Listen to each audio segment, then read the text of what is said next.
So the charts in Excel can have many elements that you can turn on and off. So you can go over here, and once you see the chart, you can see that there's a plus icon right here which accesses the chart element.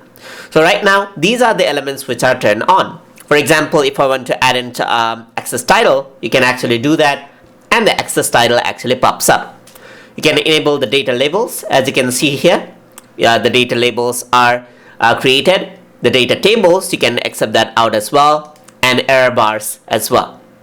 Also the trend line if you want to. So you want to have salary trend line, press OK, and there you go. That's the salary trend line right there.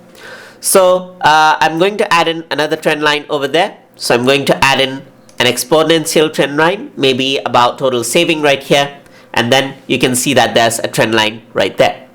So there's the up down bar as well, so you can enable and disable that one as well. So you can choose different more options just like that, and then you can go over here and change different type of fills just like this to have an up bar down just like that.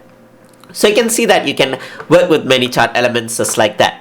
So you can also go to chart elements over here from this menu and then access the same setting right here, which gives some more visual representation of the settings. So let's say you want to have none of the data labels right there, data labels on the left, on the right. You can see that you can see all of it visually just like that over here. So since this is getting cloudy, maybe I want to turn off the data labels, so I'm going to say none, just like this.